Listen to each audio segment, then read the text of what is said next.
terror group BLF is confirmed.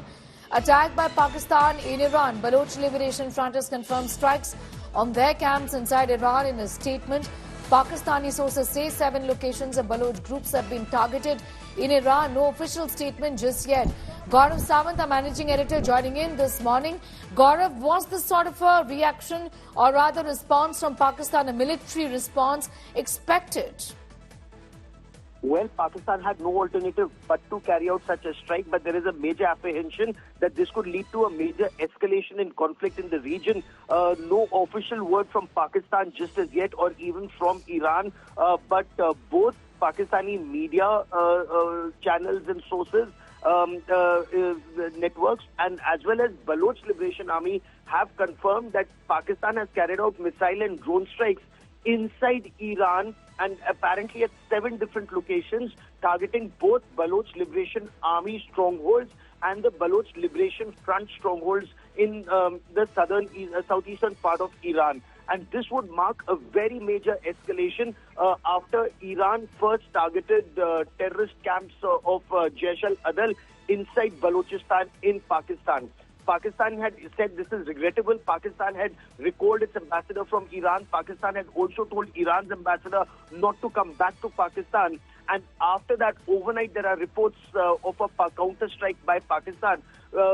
Internally, but this would actually mean that Pakistan has opened another front, which many military analysts argue Pakistan can ill afford to do at this stage, given the fact that Pakistan has already got tension along the Afghanistan border, internal terror, Tehreek-e-Taliban Pakistan taking on a fight with Imran Khan, tension at the line of control with India, and now an Iran border or conflict situation has also arisen. The Pakistani army will be stretched too thin. Is this a gamble by the Pakistan army? The next several hours and days will reveal the bigger picture of what Pakistan has done, Sneha. You know, Gaurav, I want to ask you this, because a lot of people from Pakistan do talk about the fact that these actions absolutely have no impact on domestic politics, given that the people are more concerned about basic issues like inflation and literally roti, kapda and makan in a country like Pakistan, battling just so many economic problems. But do give us a sense of how domestic politics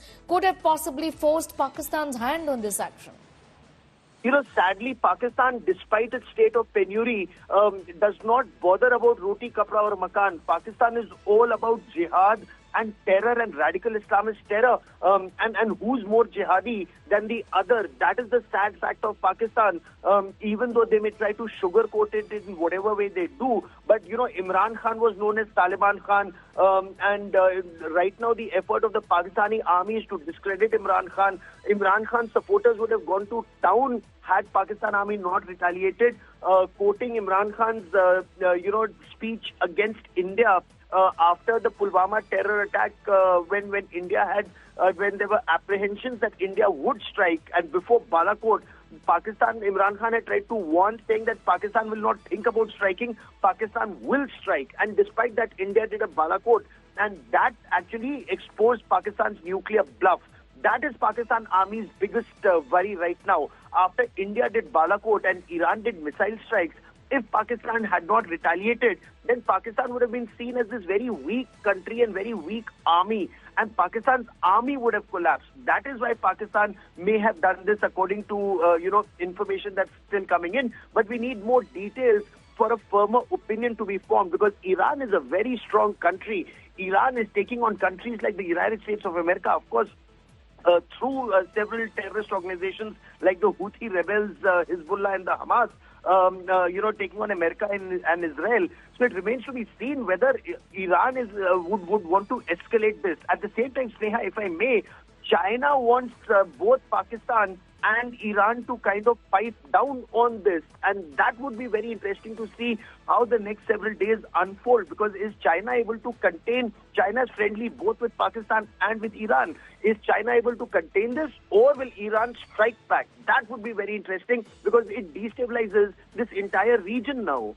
That really is a concern here. Gaurav, I'm going to thank you for the moment for joining us. So what we're picking up is that there has been a military response, a retaliatory response from Pakistan as far as the tensions between the two countries concerned. This after Iran struck Pakistan, and Pakistan has retaliated.